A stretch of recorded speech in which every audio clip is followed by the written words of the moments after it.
91.5 WBIM presents the Saturday Night Soundtrack. Whoever you're with, wherever you're going, whatever you're doing, don't stop. Just turn us up.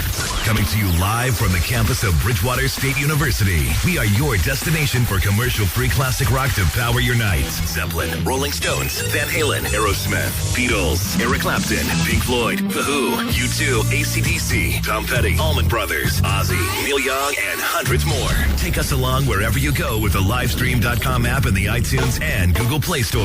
So go get some food in the belly and gas in the tank as BSU's Alumni Saturday rocks on. The Saturday Night Soundtrack with Rob Hicks, Jared Barbetta, and Steve Rimmer begins now on Bridgewater's own 91.5 WBIM.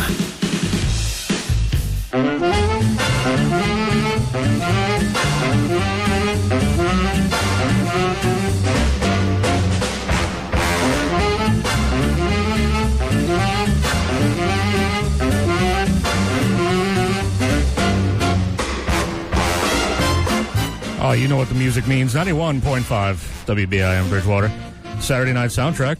Back for another week. Rob Hicks, Jared Barbetta. Gorilla Radio. Here it is. This is it. Give us a call, 508-531-1303. Let us know if there's anything you want to hear. We'll run through the usual places that you can find us. You can like us on Facebook, Saturday Night Soundtrack. You can follow us on Twitter at SN Soundtrack. And just check out our YouTube channel. All you have to do is search for Saturday Night Soundtrack on YouTube, filter for channels. Where the first thing that comes up there, all of our old shows, if you want to call them podcasts, whatever you want to call them, they're all up there. So you can sort through that in hours and hours and hours and hours of us. And you're going to have hours of us tonight. We're on until 11 o'clock. So, again, 617 or 508-531-1303. I just had a flashback to when I work, when I'm actually at work in Boston on the area code 617. That ain't going to get anybody anything around here. But I don't know what's happening. That's fine. Jared's a little bit like me earlier. So we're getting ready to go on and do the program, and I'm queuing things up and doing the things I do. And he says to me right before I go to put my headphones on, or actually I didn't even reach for the headphones yet. He said, "Oh, here, I want to tell you something." And I was like, "Oh, okay, go ahead." And then I grabbed the headphones and I just start putting them on my head. Without realizing that, well, maybe that's a rude thing to do. But I didn't really... someone's telling me a story? That's all right. I'll put these headphones on so I can block them out. Jared's telling a story? Give me a minute. Plunk. Steve Rimmer is the third member of our group, and he's going to be in here at 7 o'clock tonight. So he's going to be joining us as well. We're going to have a full crew come around 7 o'clock, and Jared and I just decided to come on here early and get a head start because, well, we're silly. Because we're criminals. Yeah, basically.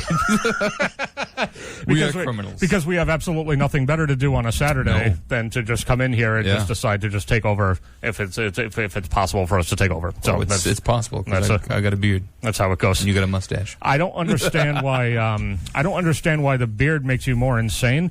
But I was mentioning as we were on our way into the show earlier that normally when I come in with you, it's I told Steve this on the air last week. Usually I come in here with you and I drive with you and it's very calm and pleasant. It's almost disappointing in how uneventful it is. I crapped my pants 3 times on the way in here today. Yeah. And it's just because you seem more insane. And I hate to admit that the beard might be part of it, but I'm starting to think maybe it is. It absolutely is. It's a psychosis. Let me tell you why. Let me tell you why my beard makes me more crazy. I think that voice pretty much just summed it up. Yes. It was the voice of my beard. I don't think there's a question. It's just the voice of the beard. I'm wondering why there's a knob missing from this level here. I don't use this level anyway, but if I ever wanted to, the knob is just missing. Someone from this thing. just stole a knob? It's September 17th, guys. Come on. I mean, we're in college. Guys. You know what I'm saying? We're in college. Let's get our act together. Well, Actually, no, none of us are. No, exactly. I almost said some of us are, like I actually am. I'm not affiliated with this college anymore. At this that was point, good checking in. Can I have a student ID? I don't have one. That is awesome. When I go to get the keys, I always got to, I have to hand over an ID. And anytime if it's somebody who does it, the good thing is I think he remembered us from last week. But if it's somebody who hasn't seen us before and I go to ask for the keys and they're like, "Can I see your student ID?" And I'm like, "Oh, I don't have one." They start to look afraid because they're wondering if this is, some sort of a takeover stick-up type situation. Well, no, it's not. I'm just a loser. and I want to come in here and do a radio program for as long as I possibly can. And I graduated. Your pens? Right, and I graduated from this school like 14 years ago at this point. I just want keys. Yeah, I graduated when you were born. It's getting to that point. It is getting to that point. Not quite, but actually in a couple of years, that's a possibility. You know, God forbid that we still are doing the show. Another 8. God forbid. If we end up doing the show, 10 more years. Sure. Right? And then when we actually show up, those kids, can we have your ID? I graduated when you were born. That's a real thing. You do realize that when I was going here, actually as a student, that John Coombs, a pilot of the airwaves, who's on medical leave at this point, but hopefully will be back to BIM at some point soon. God, hope so. He has done on-air shifts since I was going to college. He was an alum when I was here, and he was still doing. I don't think he did it as often as he's been doing it recently, but I know that he's basically just been a presence and been back here and active at the station since that time. So my point is, that's a long time. There's a very good possibility that could happen. That John Combs could be you. And we're going to get into another block of classic rock. In a good way, though. Oh, yeah. That's... First one of the night. Give us a call. 508-531-1303. Let us know what you want to hear. We're going to kick off the first block here with a threefer from a band who just had a premiere of a documentary about them directed by Ron Howard. Whether you're spending a night in town or just a night in, we've got you covered. It's All Request Classic Rock on Bridgewater's Saturday night soundtrack with Rob Hicks at 91.5 WBIM. The Doors, 91.5 WBIM Bridgewater. Saturday night soundtrack. Before that, in that block, a bunch of crap that Jared doesn't like, so I apologize for that. No, that's fine. I was somewhere else. Had Def Leppard in there and kicked it off with a threefer of the Beatles, who just had their premiere of the documentary that was about them, directed by Ron Howard, just came out. And, I got to tell you, as much of a... I'm going to almost sound like you at this moment. As you know, I obviously like the Beatles more than you do, but I don't feel like I'm digging a whole documentary about them, especially one that There's been many. I know, and I guess they said that apparently Ron Howard kept it very how do I put it out, upbeat in the mood. Like he didn't really kind of dwell on a lot of the. Well, it's like, if I'm going to watch something about a band, especially a band as legendary as the Beatles, who went through all the stuff that they went through, I kind of want to see the dark times. And I'm not saying that he doesn't show some of that, but a lot of the reviews I've read have said that he sort of keeps it a little bit more happy, more cheery, more poppy. And I'm just not really into that. Typical Ron Howard. Yeah, and here's the thing. Here's the other thing that makes me sad to say this is because I for years I considered Ron Howard to be one of my favorite directors of all time. The past few years, though, he's sort of fallen off that pedestal. Rush was a disappointment. I have not seen In the Heart of the Sea, which is on HBO now. I have the opportunity to see it because it's on HBO, and at some point, I'll say, what did you think of it? Because I feel like I don't even want to. You know what I mean? I feel like I'm never in the mood to actually get into it. Ron Howard has lost his touch. Okay, that's what I'm feeling, and that makes me sad. And then as you know, with the history of the film, just to get nerdy out there for all the nerdy people, the film went through a couple of different color time changes. It was due to come out in December, and then everyone out there is now going, what the hell? And then, snorting a cough. In which case, you might find this fascinating and illuminating. Continue. So, it was going to come out in December, and then they nixed that because everybody complained about the color timing on it, where he made it very amber and.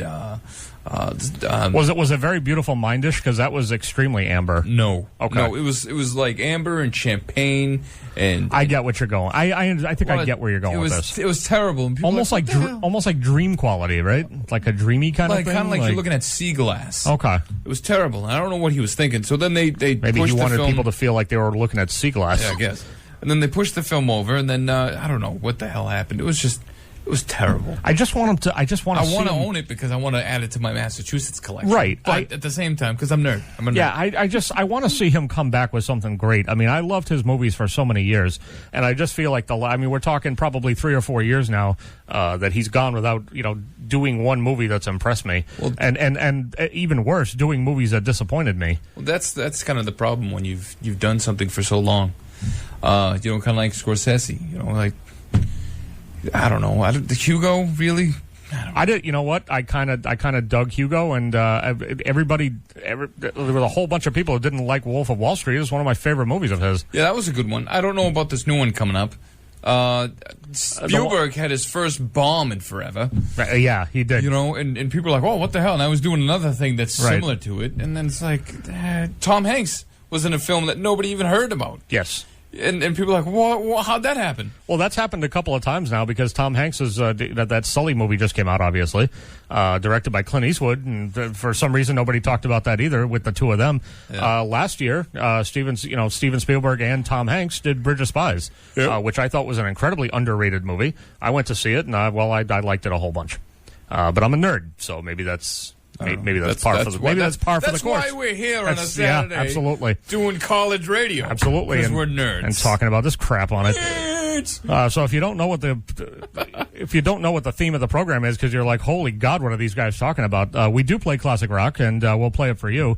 And we'll get on anything you want. So 508-531. Except for rap. Well, I said classic rock and anything you want, so I sort of... Or Kid Rock. We won't play Kid Rock. That's not classic rock. Right. He might have a classic rock, he might have the word... leaning toward, but it's not enough. He doesn't even really. He might have the word rock in his name. Doesn't count for me. Check us out on YouTube. Search for Saturday Night Soundtrack, filter for channels, and all these past nerdy conversations that we've had are going to be up there as well.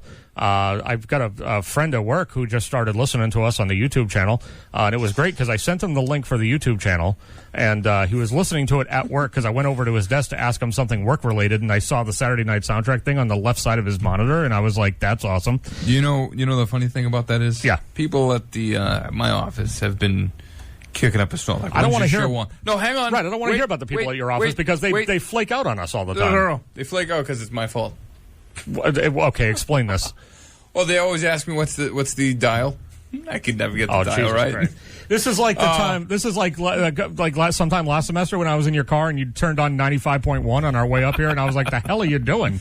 Yeah. There was, and then like I said, they're like, "Well, we don't really like classic music," so I said, "All right, well, you can always listen to the YouTube page, right?" Cool. What's the YouTube page? Sir, I say Saturday it Night almost, Soundtrack. And I say it almost. Some porn came up. I'm like, no, you did it wrong. I say it almost every time we come on the air here. I don't listen. Saturday Night Soundtrack on YouTube. Just search for that and filter for channels. Where the first thing that comes up, click on it. If you don't see the little icon that says on the air, don't click on it because that's not us. No, that's something else. So anyway, he was digging it. My favorite comment that he made to me at work right before I left was, he's like, I see the dynamic. Jared's sort of like the crazy one, huh? He basically just says whatever comes out of his ass.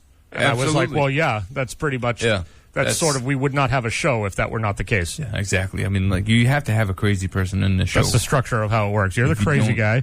Have a crazy person. Steve's the mysterious British gentleman who comes in. He'll be coming in maybe in about a half hour or so.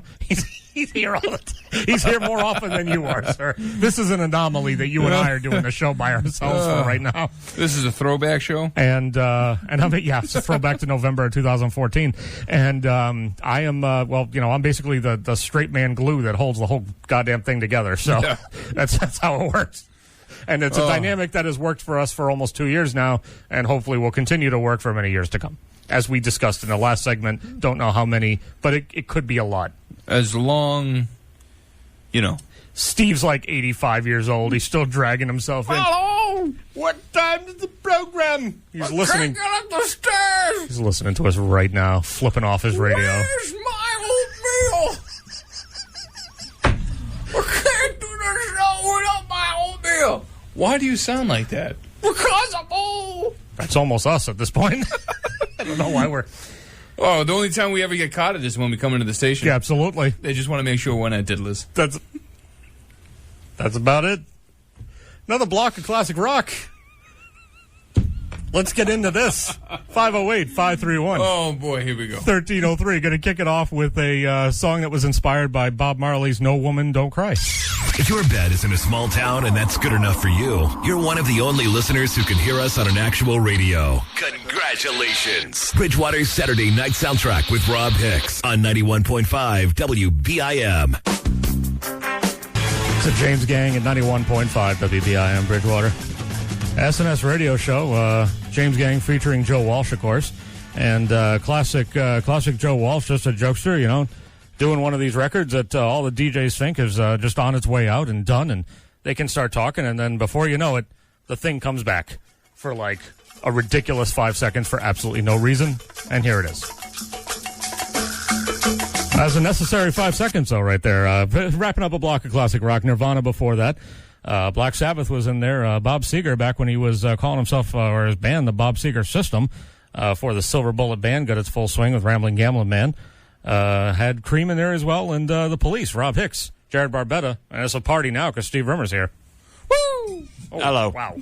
That was piercing and slightly unnecessary. But by the way, I have to say that listening to you guys on the way in here, the signal is beautiful. Oh, really? It's very, very dynamic. Nice. Yes. Nice. That's good. That must be the work of all the stuff that that Peter George has been doing. Exactly. Peter Q. George, chief engineer here, is he's hanging around, and he's been listening to a little bit of the program, and he's here, and glad to have him here. He's disappointed. He was like, I thought I was going to be. I thought I was going to be here all by myself. You know, I was going to come in here, and I was going to hear, 2 or 3 glorious hours of the Tick. Steely Dan. And now I got these guys. Yeah. Great. I guess that's good, too.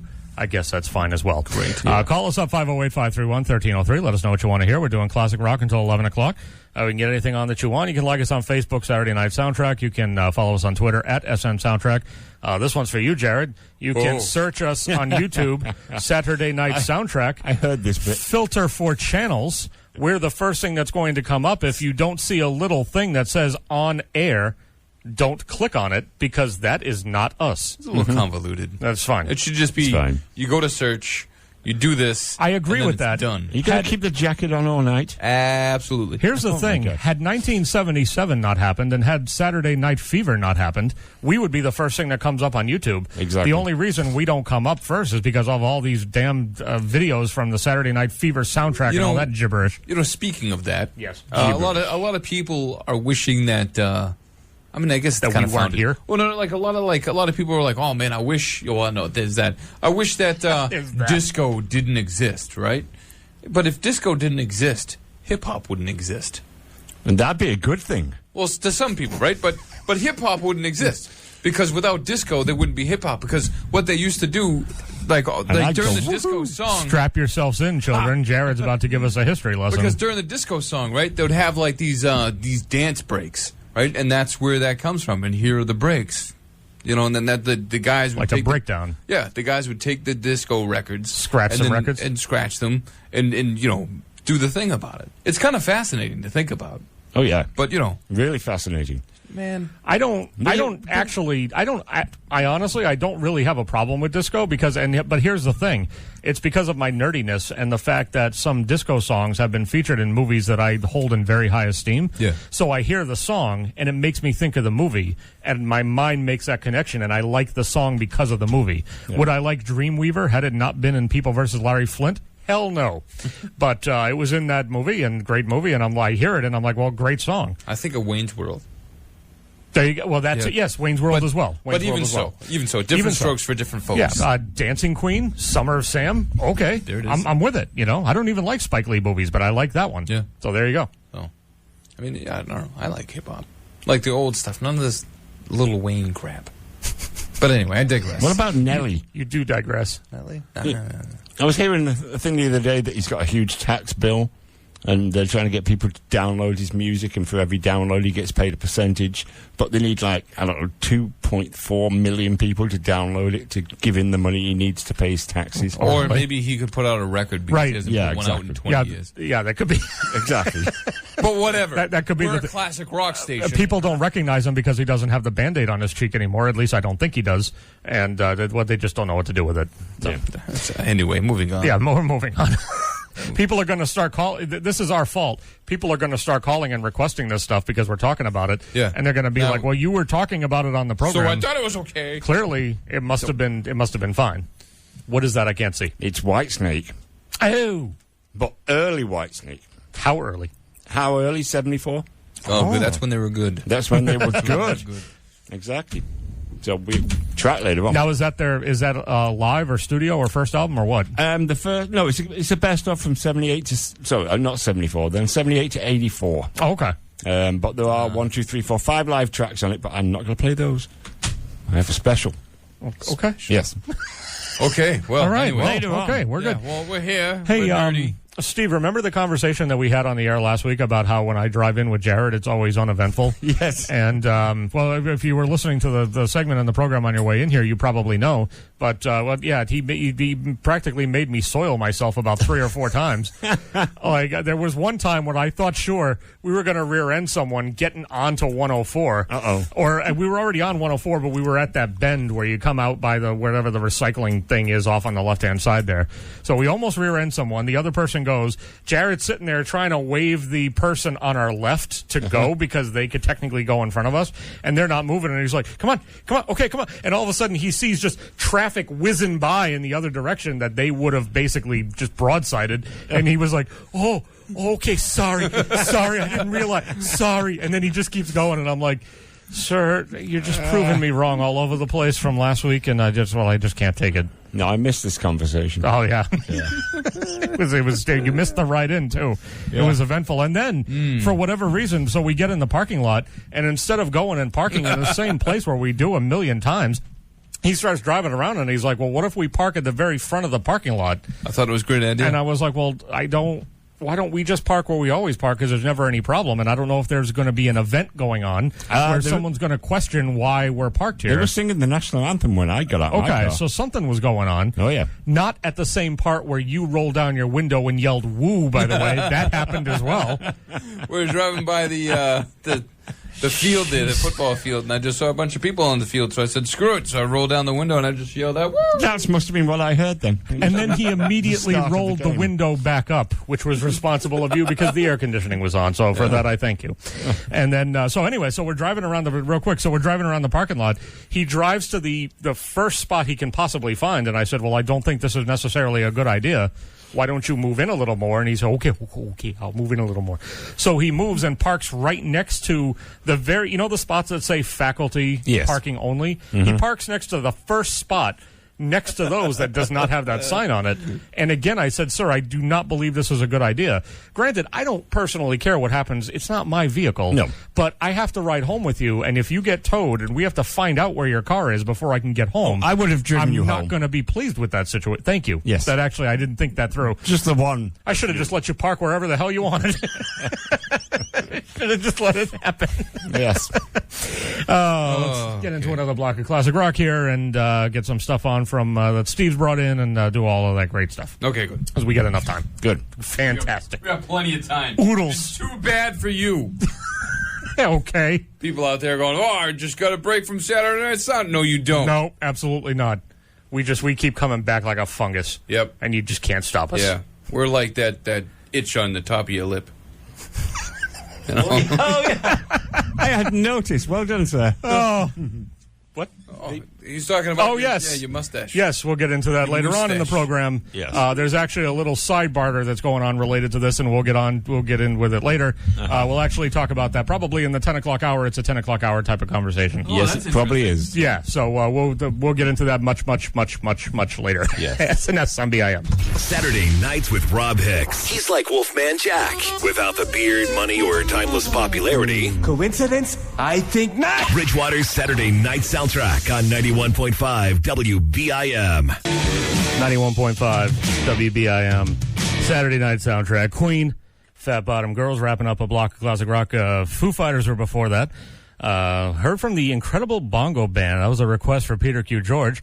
He did a favor for me earlier in the day, so I returned the favor by playing that song for him.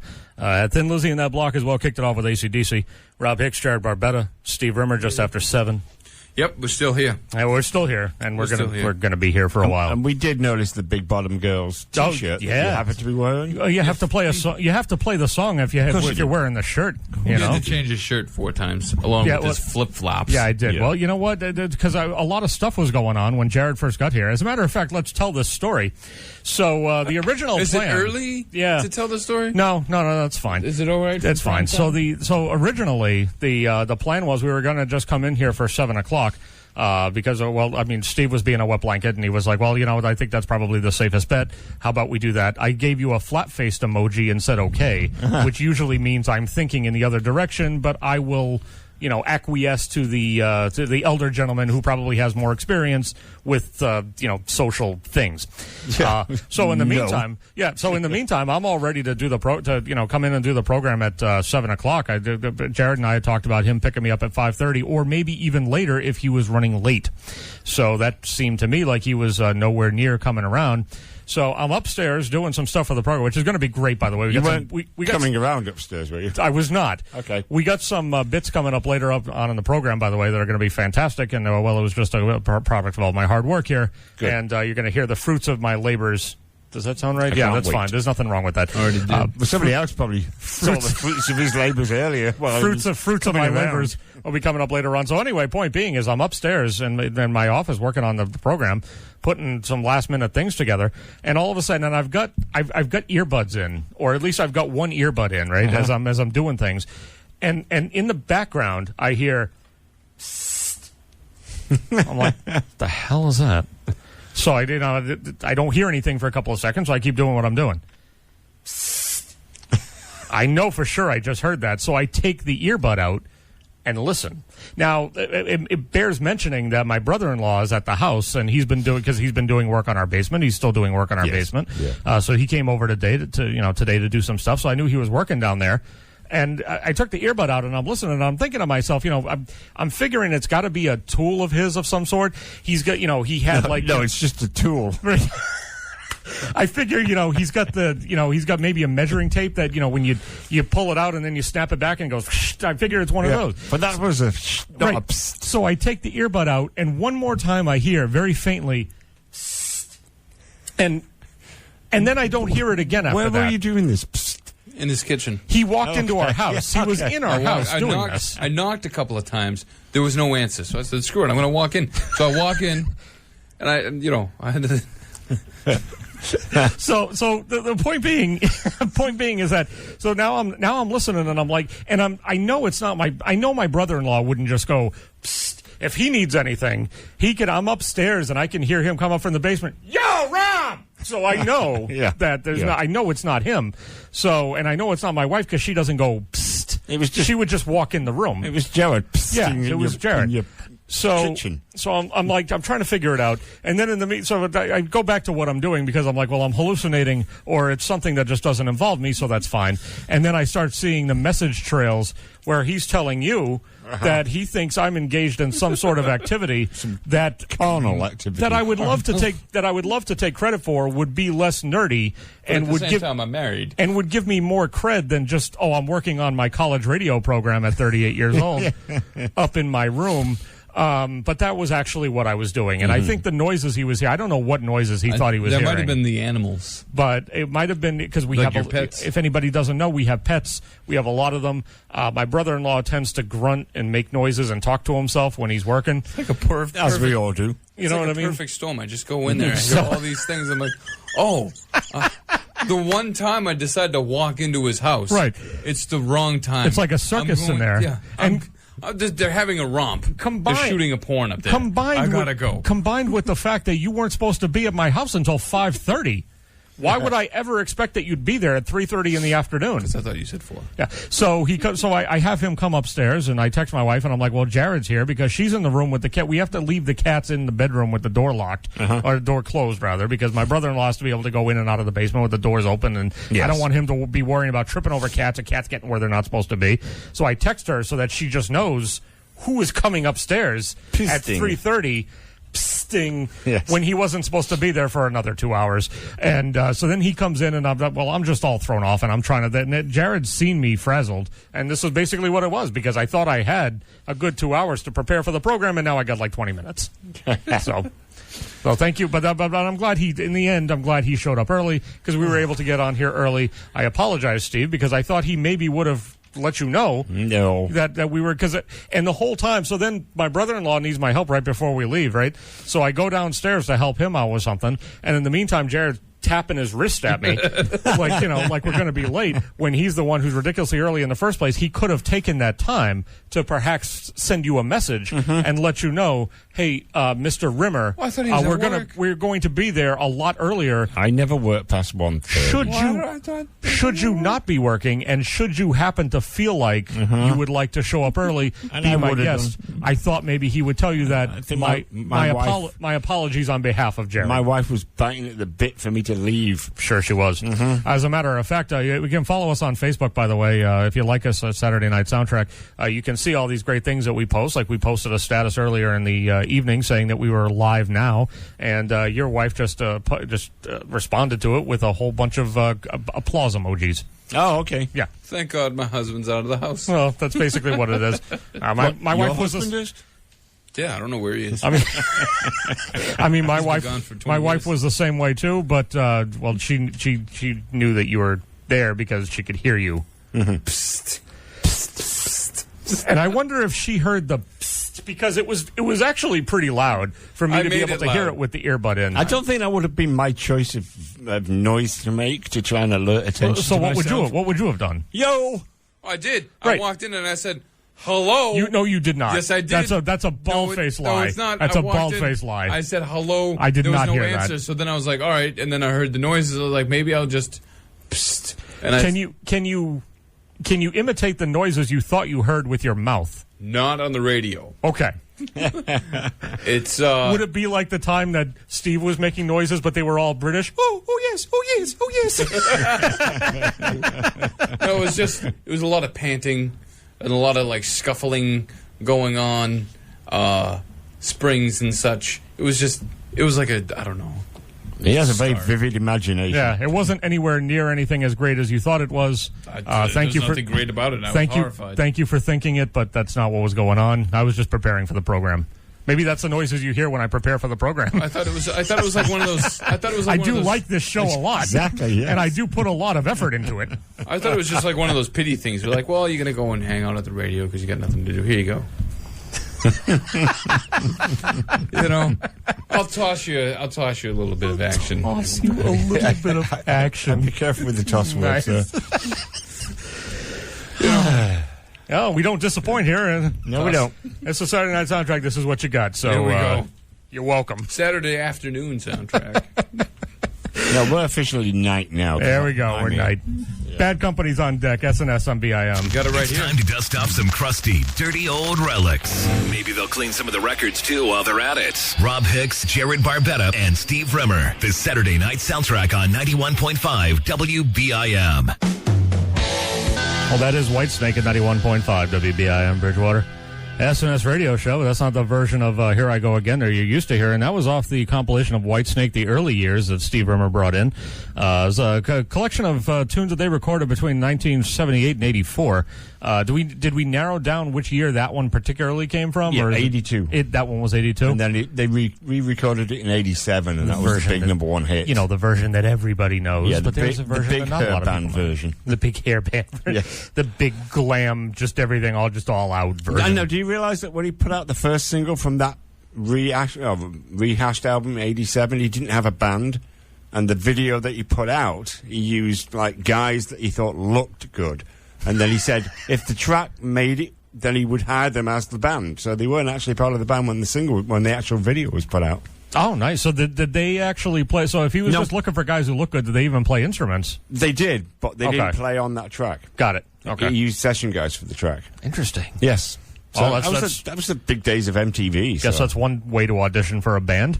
Exactly. The way MTV is nowadays, that would never happen again. But No. I guess that's just one way of doing it. Yeah, exactly. In that classic rock block, we also heard from David Bowie. Genesis kicked it off with Bad Company. Again, Rob Hicks, Jared Barbetta, Steve Rimmer, and Saturday Night Soundtrack. Give us a call. Let us know what you want to hear. We're doing classic rock until 11 o'clock. So 508-531-1303. You can like us on Facebook, Saturday Night Soundtrack, and follow us on Twitter at SM Soundtrack. And I can't tout this enough. Our YouTube channel's out there with all of our old shows and everything. It's hours and hours and hours and hours of glorious entertainment. Trust me on this. All you got to do is search for Saturday Night Soundtrack, filter for channels. The first thing that's going to come up, and you can check it out right there. Just one little add-on to that. Yeah. That disc was courtesy of a friend of mine that I work with called David. All right. He's probably not listening, but yep. Why don't you, Steve, sir? You know, if they're going to contribute things to the program, why don't you get these people to listen? I try. One of my good friends is listening right now, Donna. Oh, well, hi, Donna. She was having difficulty with the link, so I sent it to her. So, well, glad to have anyone listening at this exactly. point. Before we get into the next segment here, what are we thinking about our food situation? Very soon, I think. Yeah, I think let's not talk about it on the radio. Yes. No, we're not going to talk about it. I just want to make sure it's in the works. Oh, it's already in the works. Yeah. All right, then I'm comfortable with that. Let's get that out of the program. That's all. Well, no, I just want to make sure. Can we edit that out? Too late. So last semester we embarked on a little bit of an experiment. Sexual, spiritual awakening. No, a little bit of an experiment that was inspired by something that someone posted on Twitter at some point. And here's a little flashback of what we experimented with, and on a game show. Just to give you an intro to what we're going to be. Can you shut his mic off? I'll try. To what we're going to be following up on here. Some random person posted I guess they started playing "Darkness on the Edge of Town" by Bruce Springsteen on their turntable at the wrong speed, and started playing it, and suddenly started to realize that, hey, if you play this, Bruce Springsteen sounds remarkably like Stevie Nicks.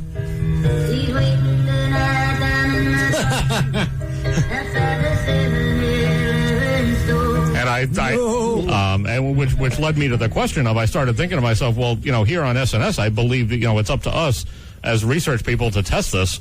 So I went out, I through the help of Jared Barbetta, obtained a final copy of the Born in the USA record. And then I thought, well, let's listen to the type of song that Stevie Nicks probably would have sang. A song like maybe something like I'm on Fire or something. So I checked it out. And sure enough, I mean, obviously it's going to be a little faster. But then once it kicks in, it's remarkable that basically just the chipmunk effect on Bruce Springsteen ends up just turning him into Stevie Nicks. And I don't know how this happens, but I love it. Hey, little girl, is your daddy home? Did he go and leave you all alone? Amazing. Holy. Right? That's damn good. If you take Stevie Nicks and take it down... You know, it was going to be the second part of my experiment, and Jared was good enough to bring in the Rumors record for me. The only problem with that, I realized as I was queuing this thing up, is that I'm a moron. And you can't go below 33. I didn't realize that I should have asked specifically for a 45 if he happened to have it. Yes. Because then we could have taken the 45 down to 33 and a third. Maybe next semester we'll check that out. That might be the next step that we need to go in this direction. Definitely. Like someone took a knife, baby, edgy and dull, and cut a 6-inch valley for some perfect. So I guess what we're going to do now. So I managed over the break to procure a copy of Dreams. How did you find that, by the way? eBay. Oh, okay. It was like $2. Yeah. And, you know, because I was thinking to myself, I was like, I don't want to shell out a whole bunch of money for this deal, because unless anybody isn't aware, when you do a college radio program, you don't get reimbursed for anything. No. Anything that we do or have to pay for or have to be involved in involving this program has to come out of our own pockets. And, well, I'm poor. So I was like, if it's anything under... And I was expecting, because I'm thinking, you know, rare, mint, I don't know what people charge for records nowadays.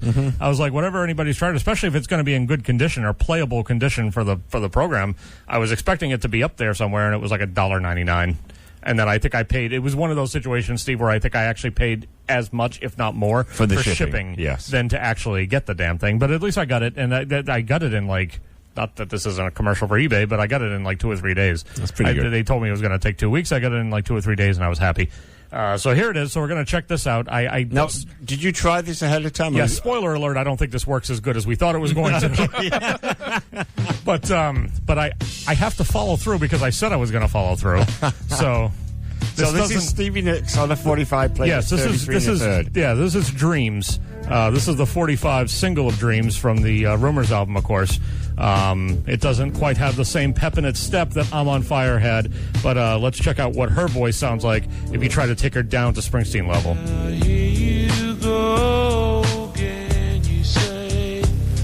Jared looks like he already has an observation. I can't think of who it sounds like, but it sounds like another artist. It almost sounds like Kurt Cobain. No. It's got a bit of... I'm thinking of like, I get more of the 80s poppy stuff. Oh, it's right there. Do you know it now? Yeah, but I can't put a finger on it. Okay, people need to call us in on this one. Yeah, if anybody knows what's in Jared's head, please call us at 508-531-1303. It's nothing. Please limit it to this experiment, and don't give us any more details that we don't want to know.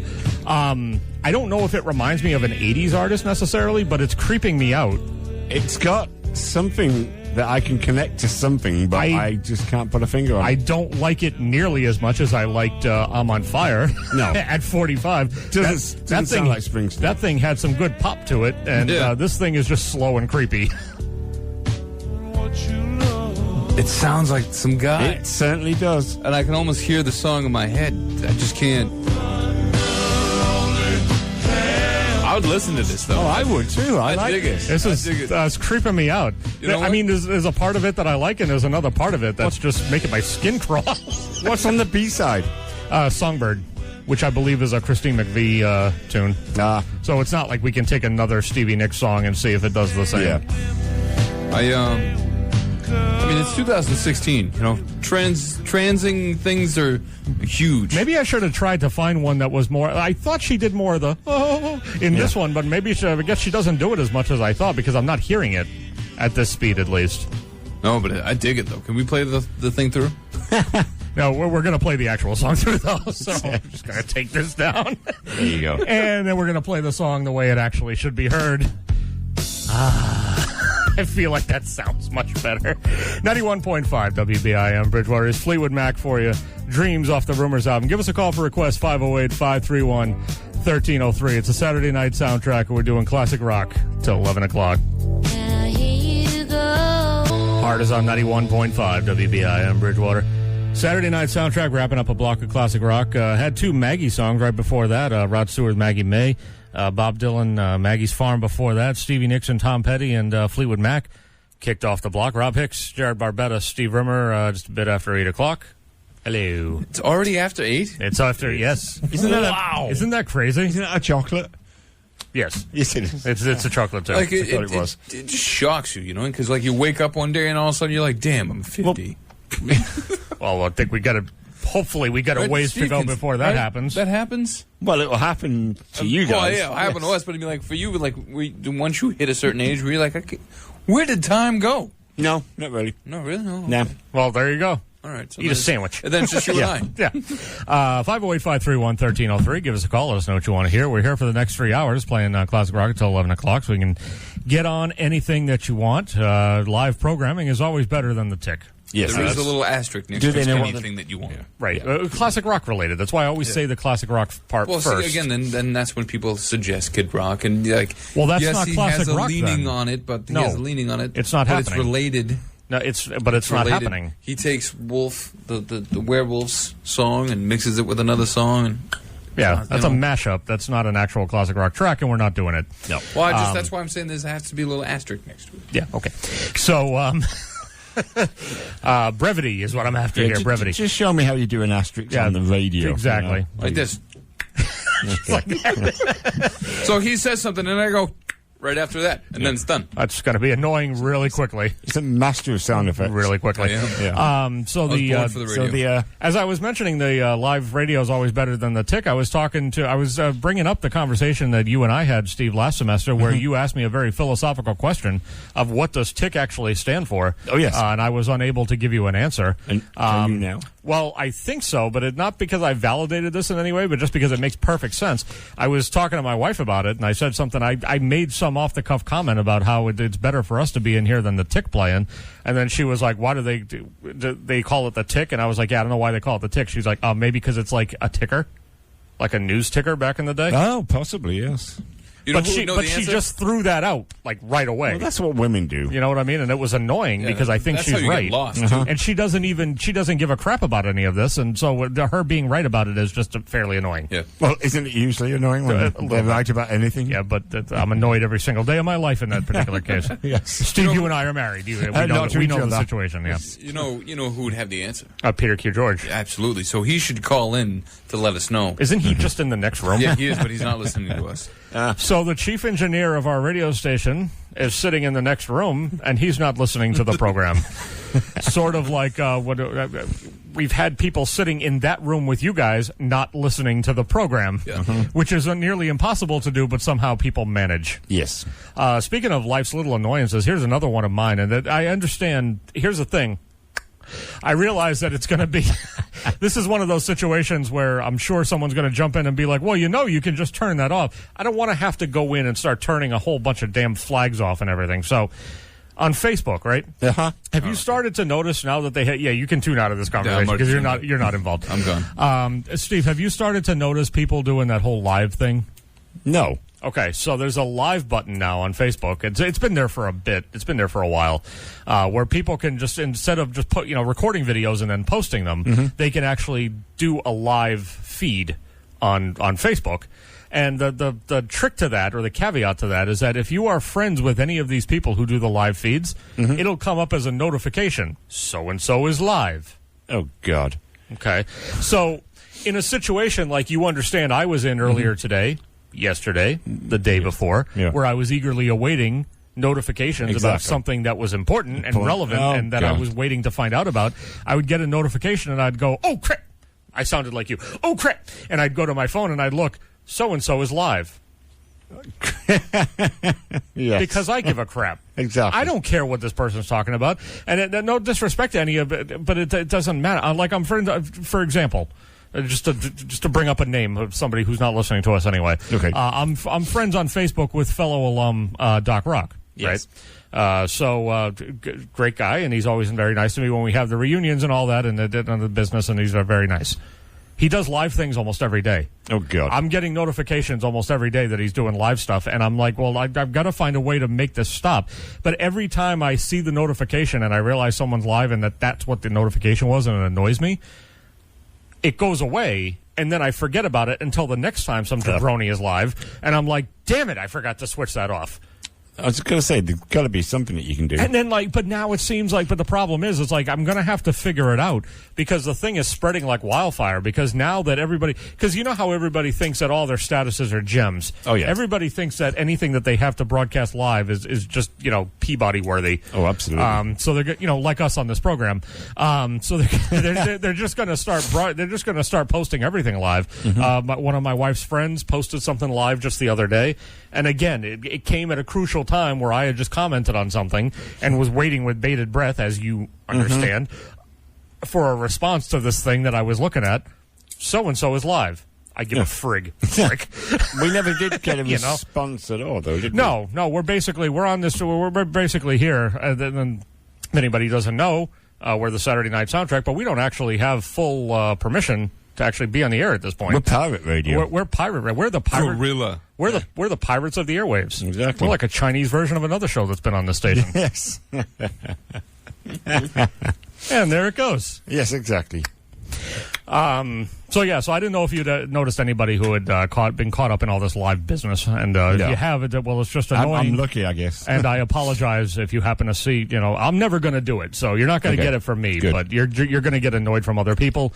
Jared, you're exempt from this because of having stepped back from the whole Facebook phenomenon a long time ago. Yeah, I'm set with it. So you're just all all it is now is just what is it like? Just like do-it-yourself videos or whatever. Like, oh man, like Jimmy put this, that, there. I keep in touch with my family in England. Right. I mean, there's some good things about it. There's some stuff that's worthy, but then there's other stuff that there's nothing on there. And there again, it's just, I understand that I can just tailor the thing to whatever I want to see, but do you know how much effort that's going to take?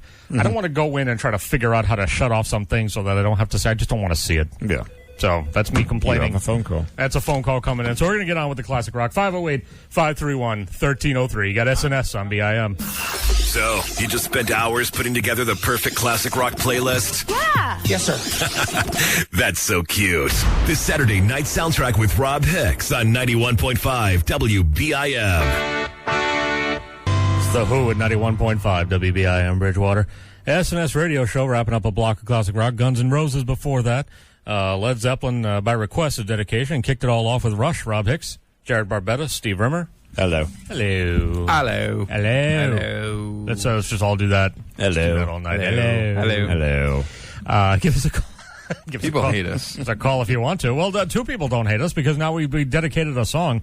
And when I hear a dedication, not only just a request, but a dedication, I start thinking to myself, well, that means that there's probably two people listening to the program. And, in addition to us, and not counting Peter George, who's probably not listening to us at all. Yeah. So, it's two steps forward, one step back, but I mean, everything is fine. 508-531-1303. Give us a call. Let us know what you want to hear. Facebook, Saturday Night Soundtrack. Like us there and follow us on Twitter at SN Soundtrack. And the YouTube channel's up there. Saturday Night Soundtrack, so all you have to search for. You filter for channels, or the first thing that should come up there, and just click on that, and hours and hours and hours and hours of us. And more hours. And more hours. Did you hear about Bruce Springsteen coming just 4 minutes shy of breaking his record again? Yes. When he played so he just played in Foxborough, obviously, at Gillette, what was it, Wednesday night? Yep. And he clocked in at, so they had originally had said there was no way that, people in advance of the concert were saying, well, there's no way that he's going to end up breaking the record, because the record was 4 hours and 6 minutes in the U.S. And I guess the time of the show was, I forget what time it was supposed to start, but there was a curfew of 11:30 set for it in Foxborough, and everyone was like, well, there's no way. They're very strict about those curfews. Right, and there was no way that he was going to make that. Well, he actually broke the curfew by half an hour. He played until almost midnight. Yep. But he made it, he did a 4 hour and 2 minute show. Is what I heard, as opposed to a 4 hour and 6 minute show. I stop on the fact that the man is just still doing 4 hour shows. Holy God. Well, now you've been hearing all this stuff about the autobiography where he talks about. Yes. Yeah, that just started coming out. Yeah. I did start hearing about that. I don't know what to make of it. It's one of those things where I don't know if if there's a reason why he's just coming out with it now, or what the situation is. But it sounded like something that he's been kind of keeping back, and he's decided this is the moment. And is it the moment just because he's putting out the autobiography? Is it the moment just because he's doing this massive tour? I think it'll make people buy the book, or whatever the deal is. But that's, I mean, the other thing too is that you hope, in a situation like that, because obviously, it's one of those things where a lot of people who have that kind of feel like they may be alone in the situation and everything else. I think it's one of those things where, hopefully he's not just doing it to sort of bank in on the autobiography. Hopefully he doesn't need Hopefully he's doing it just to sort of give a little bit of support to the people who may be going through the same kinds of things as him. And I don't know. I mean, I can see why people wouldn't like Bruce Springsteen, but I like Bruce Springsteen a lot. I've always loved Bruce Springsteen. I like him. I get why, and the thing is, I listen to his music, and I get the aspects of him that people could potentially not like so much. Yes. But I just like him no matter what. I have to say that Born to Run is one of those albums in my life that I can still remember the very moment that I heard it for the first time. Really, yeah. Where I was, what I was doing. I remember seeing a VH1 when they used to do the behind the music deals. I'm sure they probably don't do that anymore because the music channels don't do anything necessary. No, but or relatively interesting. But I remember when he was doing the. I remember when he was doing the behind the music on VH1, he did he basically was talking about the fact that when he wrote Born to Run, he wanted to make a record that was just he said he wanted to make something that was going to explode in people's homes and just was the kind of thing that was just going to kick them off and never make them look back. Well, that's what he did. So congrats. Yes. In other news, and other people who have a whole boatloads of money and can throw it anywhere they want, did you hear Ernie Bach Jr. is slapping his name on a couple of theaters in the Boston Theater District? No, I didn't hear that. I mean, you got to name it after someone. No one gets that from like a semester or two ago, but that's fine. Because Ernie Bach Jr. is, he just seems more and more out of touch the more I see about the man. It used to be that the only thing I ever knew about him was his commercials. I kind of wish it had stayed that way. Yeah, me too. Come on, Dave. If you want to listen to us here sing jingles, I don't know what the hell's wrong with you if that's the case. So we'll do it. Yeah, absolutely. I just don't understand why you would want that. Yeah, just give us a call. It's the Wang and the Schubert Theaters. Ernie Bach Jr. Wang. Yeah, well, they're going to call them. It's. I mean, the names are the names are going to get stupid because it's going to be one of those deals where they're going to keep the names. They're not going to take Wang and Schubert off the names. But effective November 1st, it's going to be the Wang Theater at the Bach Center and the Schubert Theater at the Bach Center. Some people were saying that it should be like the Bach Wang or the Wang Bach. You're getting into, you know what I mean? I've heard that joke a couple of times, and well, it's not old yet, and I heard it back on like Tuesday or Wednesday. So, but that's because I'm 12, you know. So that's fine. Well, it's all fine. 508-531-1303. Give us a call. Let us know what you want to hear. Yeah, we got a request coming up. We do have a request coming up. It's another dedication. This one is. you got to try and read Jared's handwriting. Can you just read? Can you just explain this to me? Yeah, it's because I'm gonna goof this up and I can't read the writing. Well, it's easy. It's Tom. All right, he's dedicating the song "One More Time" by Leonard Skinner. Gotcha. The live version. Okay. It's explicit. She does want to hear the live version. Okay. And that's for Lisa. All right. Why doesn't she like live cuts? I don't know. Is there a problem? Well, yeah, because we have a problem with live cuts. Oh, okay. Actually, speaking of which, my guitar's not going to play that. Are we a dating service now? Hey, we're getting requests. That's all I give a crap about. We're setting the mood, man. Yeah, yes, that's what we're doing. Was Rob playing music this afternoon when he was setting the mood? No, there was a book on CD being played by my brother-in-law in the basement, though, because the dude's one of the only dudes I know who will be doing work. Construction work. Yeah, but he doesn't listen to music. He drinks decaffeinated Diet Coke and listens to his books on CD. That's very unusual. Yeah, absolutely. There have been times, man, where I have wanted to, and we're going to have a certain conversation coming up in a little bit. Actually, tune in around 9:05. We got a good deal coming up for you then. It's going to be extremely entertaining, sort of an interview type moment. But there have been times where I have just wanted to turn my iPhone on, like just hit record and just let it go when my brother-in-law's talking. Because holy God, there would be a lot of bleeping that would need to take place. But between the vintage Boston accent and just the crazy things that he's saying, he had us in stitches today. Just talking about he went on it's like talking to Jared, only just with different topics because he went on for like about 5 different things in about 10 minutes, and it was amazing. Jared, tell us about the live record we got coming up. As a matter of fact, this is Motorhead at the Hammersmith. Yes, 1981. Hammersmith Odeon, by the way. Yeah. I don't like to put the Odeon I've been there. Yeah. But with fun, a little quick, interesting bit about this before we get to the romantic song afterwards. At the Hammersmith, these kids would spit at you when you were up there on stage. Really? Yeah. And was that like a sign? Would they just do that to everyone, or would they just do it to you if you suck? No, they do it to you if they liked you. Really? Yeah. Okay. That came up with the punk movement. So that's something important that you'd have to understand going into the venue. Yeah. Yes. So as not to take offense. So, good. Well, here you go. Here we go. Yeah. Here's Motorhead for you, 91.5 WBIM Bridgewater. Give us a call. Let us know what you want to hear. We're doing classic rock till 11 o'clock, 508-531-1303. That's the Grassroots at 91.5 WBIM Bridgewater. Let's Live for Today. That was off the album of the same title. That's for Butch and Raynham, so thanks for listening to us. Just before that, heard Leonard Skinner. That was a request also as a dedication from Tom to Lisa. One more time. For that, we heard U2, Stevie Ray Vaughan in that block, and kicked it off, apparently, unfortunately, with Motorhead. Rob Hicks. Ruining everybody's day. Hey, you're mellowing out with our songs and sitting around and enjoying it, maybe having a few drinks. Here's some heavy crap. I'll be right back. That's folks. all right. He's got to leave us. It's a 508-531-1303. Give us a call. Let us know what you want to hear. Take your wallet with you. Classic rock till 11 o'clock. Yeah, I'm out. Oh, he's a disorganized man sometimes. Thank you for trying to help him out. I try. As best you can. It's not easy. A couple of requests tonight, so that's good. That's what, 3 or 4 That's now? 3 or 4 more than I expected. Yes. And I think it's 3 or 4 in total, so that's fantastic. And for each one that we've gotten verification that there are 2 people listening to us. So in other words, we've got at least 8.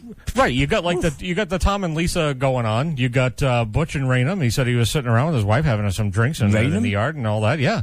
That's long-reaching. It is. Our signal's doing pretty good, and I think we have Peter George to thank for that. I got it way down on 24 today because I was listening to you guys who came in early without telling me. Sir. Yeah. I relied on Jared. Saying relied and Jared in the same sentence.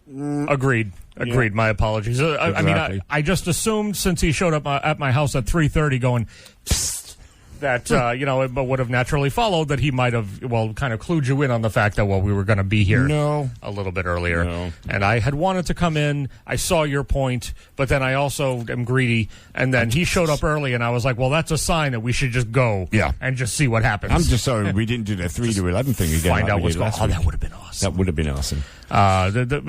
Look back in the messages and see the one thing that I mentioned earlier today that now I almost hope does happen, and then that would be good. You know what I mean? If we're gonna play by the technical rules of the law here, we'll see how this goes on. Yes. 508-531-1303. Once again, if you're out there and you're the folks listening and making requests, we definitely appreciate it. If you want to give us a like, if you want to give us a like on Facebook too, because we're going to be here all semester.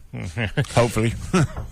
We're going to be here all semester, and we're on Facebook, Saturday Night Soundtrack. You can like us there. You found wood in there? If you're... Well, I didn't actually understand what you were saying, and I was like, what? I heard him knocking, by the way. Yeah. If you're Twitter folk, you can follow us there, too, at SN Soundtrack. And so here's, I was going to do one bit, and we're going to wait because Jared's taking care of the food situation, so we'll push that off until the bit I was going to do at 9:05. Let's say come on back in about a half hour for that. Around 9:35, we'll do what we were going to do. We actually got a couple of good bits coming up for you. 9:35 and then 10:05, we have a tribute. Which we're very good at doing. I'm looking forward to this one. And we'll save the best for last in the evening, technically, so stay tuned for that as well.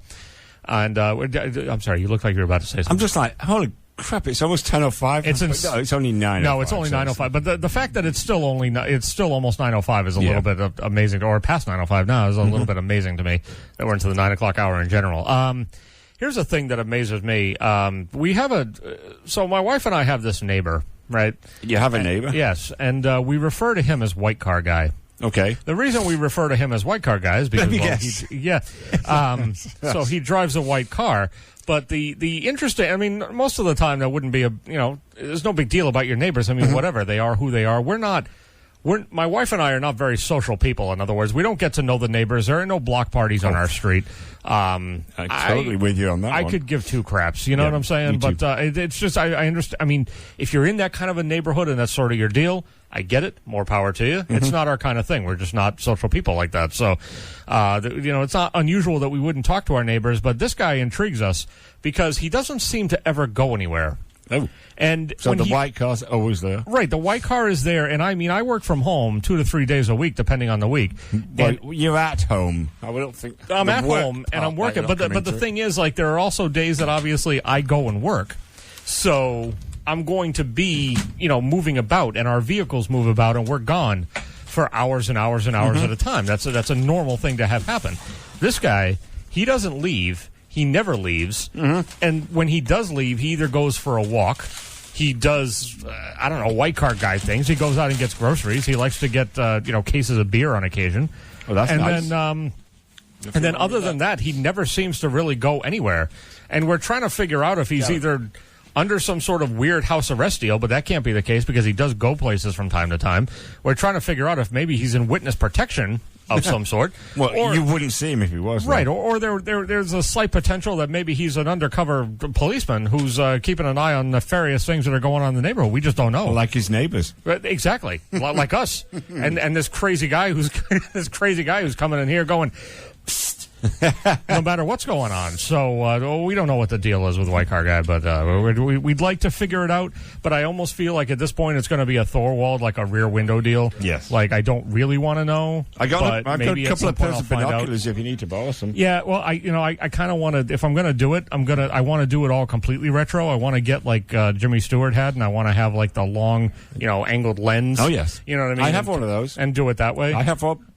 If there's a Grace Kelly clone hanging around who could sort of hang all over me at the time while I'm trying to do it, I mean, that would be fine too, That would be okay, at that time, that would be good as well, and we'll see what happens. So anyway, 508-531-1303, another call's coming in, Jared's taking that now, so thank you to Jared, who's actually been, basically earning his keep throughout the whole thing. He makes a good secretary. And, don't have him bend except over for the fact that I can never read his handwriting, but I think this one I'm pretty much good with. So, so we'll do that. And anything else you want, again, 508-531-1303. Probably going to get off here so that we can Eat. Yes, so that we can eat our food. And thank you to Campus Pizza for finally getting our food here. And oh my God, I'm hungry. Oh yeah, me too. Is this the latest that we've ever eaten in a semester? It may well have been. I mean, obviously this semester's only been going on for a couple of weeks, but I was just wondering if for this particular one, if this, I feel almost like we're breaking a record of some sort. I don't know which one it is, but I just feel like it's happening. Get me some of that. Woo! Woo! Rolls his window back up. Give us a call, 508-531-1303. Yeah. Just keep going. Okay. You okay. Usually this means that you want me to... That just means keep the show going. Okay, the show is going. We're about to get into music. All right, good. Okay. I don't know why that was necessary. SNS on BIM. Stay connected with these guys. Like the Saturday Night Soundtrack on Facebook. Follow SN Soundtrack on Twitter. And subscribe to the Saturday Night Soundtrack channel on YouTube. Now you can get as much of Rob, Jared, and Steve as you want. Anytime, anywhere. And who doesn't want that? SNS on BIM. That's Firehouse at 91.5 WBIM Bridgewater.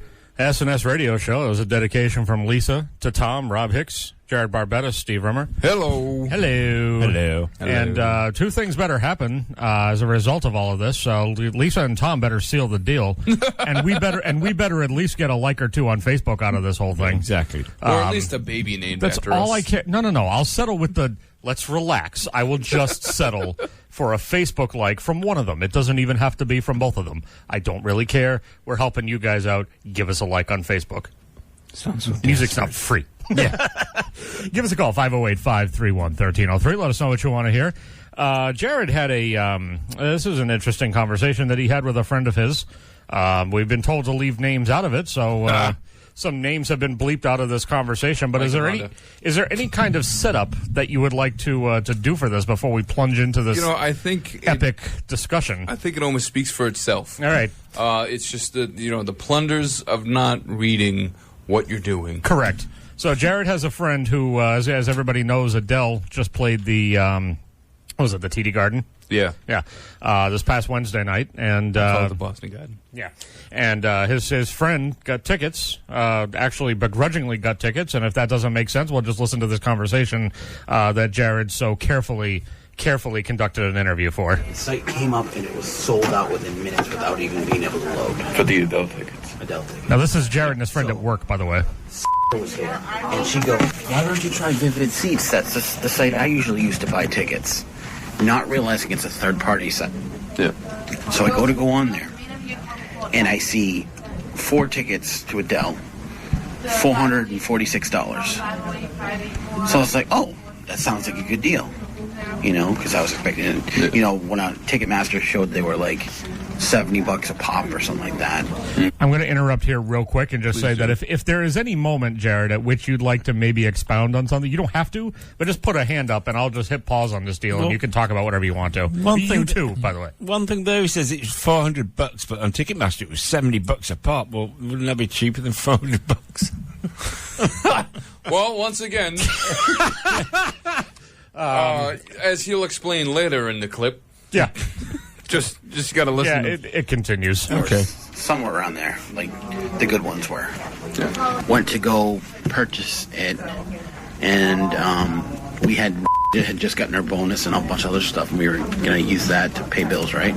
Or we just done bills. So it was just like, it was one of those, there was money in the account. Yeah. I basically picked the 4, and I went to hit accept, and then it said declined.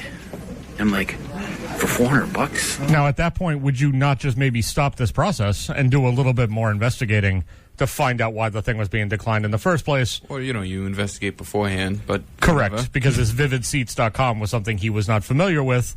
And anyway, the conversation continues. What are you talking about? So then I went back, and I was like, well, maybe they just sold out of them. Okay, changed the quantity to 2, hit accept.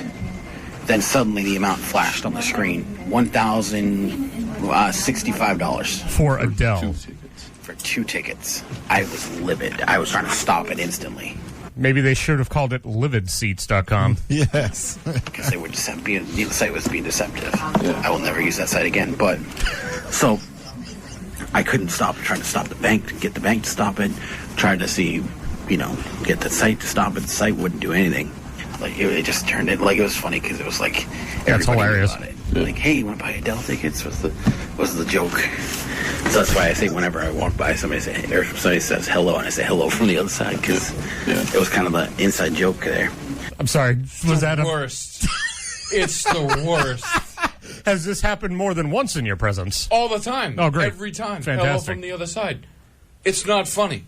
No. It's not Keep going. Continues. I even filed a complaint against with the Attorney General against the company, because they're not supposed to be marking up more than $2, technically, according to the Massachusetts law. Yeah. But basically what they did is they told me, well, you can just sell it on Craigslist. Like, I don't want them. If, this was not the price that there was a deceptive price listed. I don't want them anymore. It's deceptive. The tickets have somebody else's name on them. Scamsters. Because obviously somebody else bought them and sold them on that site, right? Are going to scam. So the website is a scalping website. Yeah, didn't realize it. Okay. I like how you start to laugh there, but then you control it a little bit. I'm also going to point out here real quick, and then we'll continue, the fact that you'll notice how subdued and quiet Jared is through this whole conversation. Which is unusual. This gentleman has been able to get out paragraphs and paragraphs of sentences and information at a time. It's basically because Jared knew he just wanted to get all of this information out there. But how difficult was it for you, sir, just to hold back from diving into it? He dives in a little bit later on, but at this point, it must have been you must have been like stabbing yourself in the palm or doing one of those like things that just kind of distract you from... Yeah, it was insane. Yeah. Because the whole, I was kind of clued in by someone else in the office what had happened, and this is the first time I was getting it from the horse's mouth. Right. Pick your animal. But, it was just, it was tough. It was real tough. It continues. It continues. Scammers. The site, though, has a policy. They're going to scam. If the tickets don't work, they pay you double. No, it doesn't. No, it doesn't. So if that $1,000 ticket doesn't work, they'll pay you $2,000. Yes. Nope. Okay. So you better believe I'm going to try to go, and I'm going to try to get it to work. What was the website again? VividSeats.com. So now Jared goes to the site so that he can try to verify some of this info. So are you banking on that they're not going to work? Well, from what I've heard, Adele is the policy for Adele was the spoiler alert here, by the way, the tickets worked because they went to the concert and spent $1,000 to do so. Yeah. Not so much as the ticket is the ticket. So if they don't work, I'm going to light this site up. But if they do work, then I'm going to Adele. you're going to tickets for $1,000. It sounds so deflated. And you're hoping that they don't work, so that way you can get $2,000. Yeah. Kind of like playing the lottery. I'm not going to try to sell them and then somebody else gets scammed. Because technically I would be breaking the law. That's right. That's right. Interesting. Yeah. It was interesting to watch it disappear from my account. We lucked out. We dreamed savings to fix that. Yeah. And then we're back. So what does feel about it? Oh, she was pissed. But she technically doesn't want to go. But at this point, we're like, What do you mean she technically doesn't want to go? I guess she was so upset that killed our account. Oh. Yeah, that was one of my biggest screw-ups. But she doesn't blame me for it so much. She blames the site. Coming from a married man, she does blame you. She blames you a lot. This is just festering, and it will rear its ugly head at some time when you have completely forgotten about this entire incident. Oh, absolutely. Absolutely. Yeah, you'd just be sitting there innocently eating a sub, right. And all of a sudden, you know what I think is funny? $1,000 for Adele? Are you kidding me? Oh, you know what? Oh, I just realized that I have a repair on my car that's going to cost $1,000. You know where the $1,000 would be handy to get it from? Our savings. Oh, wait. Gone. We spent it on Adele. My favorite sentence is coming up here pretty soon, and I don't know exactly when it is, but I'll point it out to you when we get to it. We'll just let it play. Yeah. They were deceptive. Yeah. What are you sitting in? 319. The worst seats ever. You spent... Yeah, it was a total screw up because you just saw this ticket. You didn't see the map. They didn't have the map at the time. Yes, I did. They didn't have the map at the time. So it was just one of those trying to score tickets. That's all I was trying to. That was my entire. When I goal. went to Back to the Future, I looked for a friggin' map. Because everybody else here was, you heard them sigh, say, "Oh, it's sold out." It was legendary. It was legendary. Because those seats, Because even and they're trying to get them. you just paid $1,000 to sit outside, basically. Well, you know, Dude, wow. I don't even know what to say about that. You're sitting behind the monitor. All that gray area that you see there between the stage and exit 15, that's all like speaker monitors, lighting. You're going to be behind all that. this is why I'm not allowed to buy tickets anymore. Those have to be the absolute worst tickets that anybody can spend $1,000 on. Well, they have 100% buyer guarantee. That's insane. So basically, I use the site on the premise that had a great experience with it. Yes. So I just want to point out, you know, again, spoilers, Yeah. I guess. He sent me a photograph of the seats. I guess the seating was actually it wasn't great, but Right. it was better than sitting outside basically, because the way she had the stage crew had set up the stage, Right. it was basically like triangles, so they Sure. made out. If this would have been any other concert, yeah, they would have been screwed. Yeah, But, right. you know, just Because saying. I saw the I saw the photos from the concert as well, and yeah, they're in the nosebleeds, but at least you could tell from the way the stage was set up that they would actually be able to see something. Yeah. So he sort of lucked out on that one. It wasn't anything that he did that was skillful. It was just luck. Had I done the research, I would have found out that there was a legendary lawsuit against them because people bought. He keeps using the word legendary. Legendary I don't think lawsuit, that word means what he thinks it means. I'm going to be honest with you. Yeah. I'm going to have to talk about this on the show. Well, don't use names. Don't use names. Listen how nervous he sounds all of a Names will sudden. make it bad. No, don't use names. Let them know that you give full rights to this. Don't use names. Use names. It's funny because that day there was like The you know, needle got stuck. hello from the parking lot. Like, It's insane. I know. I mean, whatever. If you want to sit way back in 310 that was showing you, okay. But you're sitting in 319 behind the monitors, behind the speakers, amplifiers. We'll be able to hear it. That's all you can do. Again, you might as well just have watched video from someone's YouTube and still made out better. Oh man. I don't even know what to do. I like how you just continue to rub the salt in the wound. yeah. By the end of the conversation, there's one more that we're going to get into another block of classic rock here, but there's one more thing I want to play for you before we do. If anybody, you know, I don't think people follow this program that closely to remember past bits that we've done and so forth. And obviously no names were used. But if anybody remembers, do you remember, Steve, about a year ago or more than a year ago, we did the story about the couple with the wedding ring that said, "Be careful engraving"? Yes. Yeah. Pay attention and see if this voice sounds familiar to you. But when the DJ took wedding band to be serviced, that changed forever. And the guy in his half paying attention wrote, "Be careful engraving." Whoever serviced the ring took those instructions a little too literally. There on the ring, engraved inside, it said, "Be careful." That sounds legendary. Yes. It's legendary. What happened then? What's hilarious about this is him pointing out this guy half paying attention. Right. Well, Sort of if like you weren't half paying attention, When you you were may have not have spent buying your $1,000 tickets. on some crappy seats. Right. Well, at least I got to see the thing, and it's all over, and it's good. Thank But- God it's over.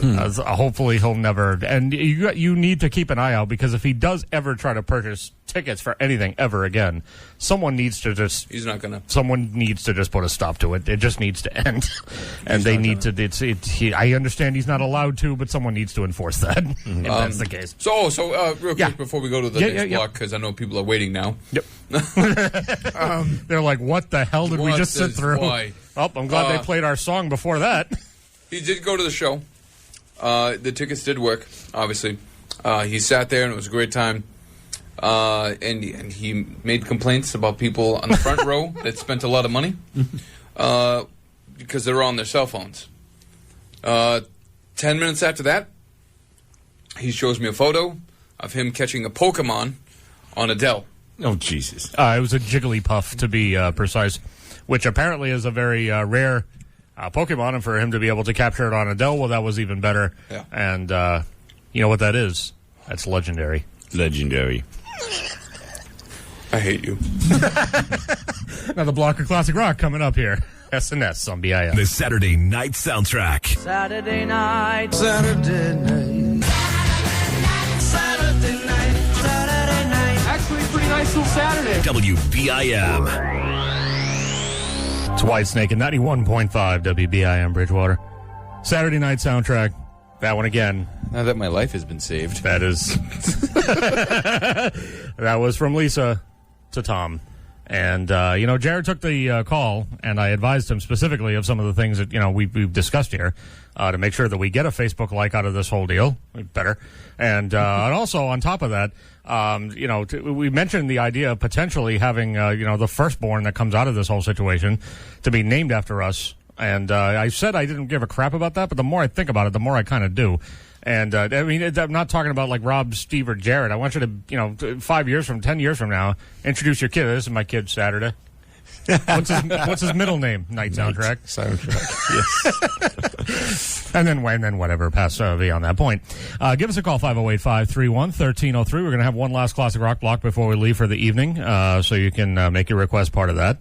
If anybody other than Lisa or Tom want to call, be our guest, and we can get anything on we want. Do you realize? I don't think we've ever played Whitesnake before, have we? We've played Here I Go Again before, but we've played not the version that you brought in. We've played the 1987 well-known number one. Now we played two in one show. We have. Now that is a first. That's an SMS first. Anybody who's listened to the program over time or has listened to WBIM over time, in general, knows who Mikey D is.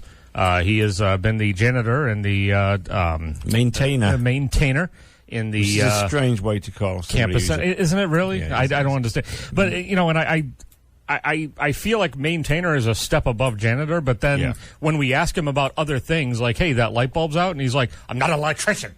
Can't do anything about that. Oh, okay. Then I guess you've just downgraded yourself. Yeah, he just cleans. Point being that apparently Mikey D has been moved to another building now. So we don't see him here, and he called the show a little bit earlier. Thank God. And he mentioned the fact that he doesn't even have a radio with him now. He's just got like his two-way and everything. Yep. So the more I thought about it, the more I thought that if Mikey D certainly is not going to be working in the campus center anymore, and he's not going to be stopping up at the radio station for 30, 40, 50 minutes at a time, then it's truly the end of an era, and it deserves to be marked as such. So we put together a little bit of a tribute for Mikey D, which ballooned out to a little bit more than I expected it to. But nonetheless, we hope you enjoy it, and we hope at some point Mikey D gets to hear it for himself. So, Mikey D, this is for you. Memories like the corner of my mind, misty watercolor memories of the way we were, scattered pictures. That little puke, I'll put him over my knees, pull down his pants, and give him an old-fashioned spanking, because I cannot stand him. We'll wrap it around his damn neck for a bow tie. I can see why he wears a business suit. No offense. I don't even know what that means. WBIM 91.5 on your FM dial. Where's Budgie from? Canada? Canada? Hello, fellow Earthlings. So what's up with that $3.50 per hour humanoid that works at the store around the corner? There's a roadside eatery called, I think it's something like Tony's SpaghettiOs or something like that. On my way to work, I'm stopping there. But last time I did that, they had some old buzzard working there that didn't know what the hell was going on. I'm gonna smash that radio up against his eardrum so he'll hear it. You are a freaking large. How about you, Steve? What the hell does that mean? That chick that works around the corner at the Tedeschi's. Yeah, what's that chick's name? What's his name? Yeah, with a friggin' grenade launcher. Hey, wait, we're hobos place. Are you kidding me? Hobos? No. With a B. Who was that? That said that. Somebody out in the hallway or what? I'll go stuff him head first in a barrel. That speakerphone from the radio is implanted into his ear. My name's Mikey D, not Richard. So knock it off. You got 300 women down there. You're gonna get those perfumes congregating together with the wind blowing down here. It's gonna float us guys right out of here. What do you think? That's your typical New England winter. You mean whorehouse Harry Reid? You can shoot him. I'll buy the stinking bullet for him. How's that? What a waste of a goddamn dub. I'd have that thing in the crock pot. It's like frig is going on here. You should see me when I'm not wearing my T-shirt. Mikey D is boy genius of the campus center. I gotta go pick up MDC, meaning Mikey D's chick, and go out tonight. Bye. Take it easy. Yeah. As usual, like the rest of them, he's another puppet for the Illuminati or whatever. You know what I mean? Punch the bear in the mouth. Imagine giving a bear a fat lip. Now that is one tough dude. Retired Marine fighting off a bear to save his little poochie. You got that old retired Marine dope slapping a bear out in California. An old drunken Marine, retired beer drinking, eye gouging, beer kick asses, or whatever you want to call him. Our buddy Kyle, former Marine, who body slammed the bear to save his little puppy dog. He hasn't been in the news lately. He is not. You know who could play me? Kyle, the bear slayer. Go F yourself. Oh, is that so? So listen up, you lunkhead, if you're listening. Get on YouTube. I mean, you got it right there in front of you. Just inches away from your beak. One of my favorite double lead axe grinders, those two guys. If you call me a bunch of liberal retards on NPR, what do you expect? Well, let me take this off, because I don't need to listen to that crap. Oh, no. Don't ever turn your back on me when I'm trying to fill your empty noggin full of knowledge. Pick up the check, and then who knows what we're going to do. Okay, maybe some heavy making out and smooching. Okay. Oh, my God. Quiet, numbskulls on broadcasting, all right? Black Greg? Was that his name? Something like that?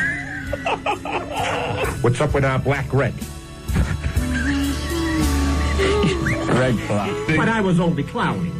As you're driving by and you see nothing but feet, legs kicking out of a snowbank. Yeah, and I gave some other wingnut a friggin' note. Looks like he was, I don't know, out of his gourd. I put my finger up to his chest and I said, listen, Slick Nick, you're gonna have to gut it out for the rest of the night, you gutless sissy bitch, you. Any more of his lip, he's gonna be turned into a drum kit next time he shows up here. So far, no babes have called the last 3 shows here, huh? All you females out there, get the hell on the phone, start dialing. You gotta exert yourself, with the finger on the phone. Now, pronto. That's why Hicks has me up here for ratings. I am a maintainer extraordinaire. You're a chick. You're in there squatting, right? And listen up, ladies, all you parents out there. Put a friggin' sledgehammer through the TV. Hey, you got a problem with this creepy old janitor? Little brats, they don't need no more candy. They're eating crap every single day of their lives, right? True. And in April, there's another holiday, nothing but tweets, chocolate bunnies, peeps, tweets. Yeah. To me, it's all the same. Feather-brained imbecile of a coach. What's his name there? Sex Ryan, or whatever his name is. Some idiot. Yeah, coach that comes over all their bodies when Mikey D speaks. It gets me excited. Somewhere on YouTube, I heard Bon Scott, Back in Black. I've heard it. It's out there with Bon Scott. Dig it up sometime. Yeah, I think I'm gonna, because I don't believe you. Yeah, he is a conference call. I don't know what that means. What does that mean? You friggin' cement head. Any more, your lip, you're going to be underneath the mistletoe smooching your chick with a fat lip. So watch it. What the hell does that Oh, I'm afraid of the nor'easter. What are you looking at? It's like this. To be continued. Let's see, it's like this. Started back in the old suburban disposal days. Okay. To be continued. No, not to be continued. How about another Bowie song? I thought that was David Bowie. Get Jared, whatever his friggin' name is, King Harrod or whatever, go find him a glass belly button. He needs it because he's got his head stuffed so far up his butthole, he can look out of it and see what the rest of us are doing. What? I'll start dialing their faces with my fingers. Nobody even. Go buy some groceries and cook, you damn broad. What the hell's the matter with you? Yeah, so she get another couple more pizzas and fill a fat face. What else? Bye-bye, guys. You're the best. Love you. Bye. Oh. I still don't miss him. So if he doesn't get a chance to come up here at any point, and we don't see him for quite some time, well, Mikey D, we've still got a lot of laughs out of you, and for that we thank you. Yeah. That was very well done, by the way. Thank you. Very well done. Thank you very much. Oh man. I was debating when I was cutting the whole thing together. I was debating just using his quotes, but half the hilarity of his quotes are our reactions following the quotes. Absolutely. You know what I mean? So I was like, well, whenever possible and whenever necessary, I'm just going to leave in some of our exasperated responses. And it's just great. I did not think I was going to get that much of a. I didn't think I had that much of a gold mine of. Speak of the devil. Oh, is that him? All right. Let's see if this works. Let's see if this works this semester, because I don't know. Oh, we haven't tried this yet, have we? BIM. Hey, Hicks. What's up? What's going on? Well, I mean, it's kind of tough when we do an in memoriam for you and then you show up. It's sort of like, the dead guy coming out of the casket. Hey. Yes. Incredible recording. You got to save me one of those. I will save you. Well, it's going to be on YouTube, so you can check that. Oh, wait, you don't. You He doesn't do YouTube. You never check our YouTube out ever. Hey, all is not left. Hey, spit that. I'm having a hard time trying to hear you. What? Well, turn down the other radio. Can you hear us? Oh, yeah, it's quite the delay. Oh, okay. Oh, he's got the delay this week. Yeah, he's got the delay right. this Well, time. just turn down the... All right, wait, hold on 1 second. Man. Oh, yeah, we'll just have dead air while you go and do what you need to do. We don't have time for this. There's not going to be a part 2 to this deal. I mean, this was pretty much it. Hey, you guys there? Yeah, we're here. Yeah, where else would we be, Mike? There's about a 4 second delay with my voice over the radio, and I can hardly hear you guys. That's why you need to turn the radio down. Right, that's why. Don't you ever listen to talk radio where they tell people to turn their radios down? Yeah, you're It's killing. way down. Yeah. You're killing people out It's there. almost like I can't hear it, so I can hardly hear you guys, not clear as I usually do over the phone. Hey, Hicksville, that recording was incredible. I was listening in the side room here and going nuts. Nice. I'm glad you got a chance to hear it, Mike. Hey, hilarious. Hey, all is not lost yet. I didn't. I'll be over for some quick cameo appearances now and then, Oh man! Don't get yourself in trouble. Man, that's right. Well, I didn't. Be careful. That was the thing is I didn't know if you were ever going to get a chance to actually hear the thing, so I figured we might as well air it now. And if you ever hear it, well, but good for I tell you. Hey, you got to get a recording of that. I will. Well, it's recorded, and then whatever format of recording you want, let me know, and I can make it happen. Oh, definitely. But like I said, all is not lost yet. I'll be up there, often when I can. Just got to shoot across campus for a quick cameo appearance. Bust up the place like I usually do, then, sort of a hit and run. Bust up the place like I usually do. As usual. Hey, how about a request? Since you played a little bit of David Coverdale there with, Whitesnake? Yeah. How about some Coverdale when he was with Deep Purple, Burn? Yeah, we could do that. All right, sounds good good. I'll let you choice. cats go. I'll be listening. You're the best. Love you. I'll get back to you. Bye. Bye. Bye. He's going to get fired for that phone call. Yeah, he is. That's it. That's going to be the straw that broke the camel's back right there. Well, especially after you admitted that he's going to come back. Right, seriously. He's like, I'm going to come back there like... Like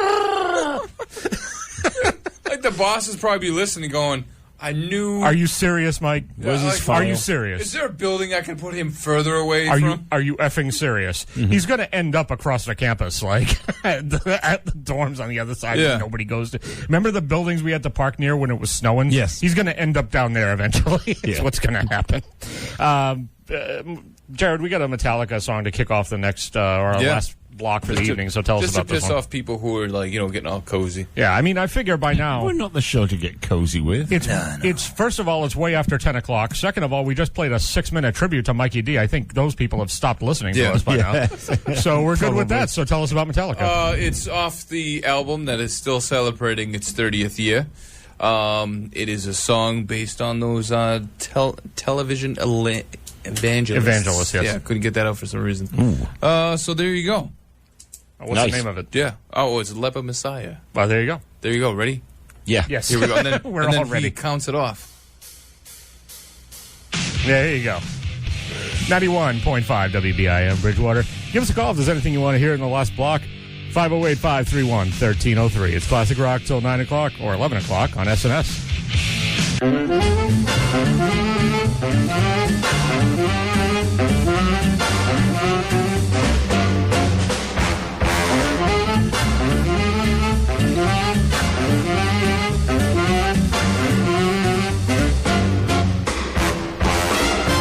That's 91.5 WBIM Bridgewater. Saturday night soundtrack, about ready to pack it in for another week. Rob Hicks, Jared Barbetta, Steve Rimmer. Yep. And, Hello. Well, this went by quick. It did. Maybe Quicker for me. Quicker for you. Yeah. Yeah, well, I'm going to need to make a note. I will just, in the future, I will just contact you directly, and I will say, Steve, here's what we are doing, sir. You are free to do so if you wish. Exactly. Oh, cool. As long as you also lock your door. I mean, who just comes into somebody else's house And goes, psst. No, I do all the time. I walked to his house once in a hurricane. Go see him. And you know what he did? He left me out there. Yeah, what happened Bastard. then? Have you noticed a pattern here that when you come to my house unannounced, nobody knows you're coming, nobody is on the lookout for you, so we end up not answering the door? So what happens if it's like a horror film and there's like a masked mutant killer after me?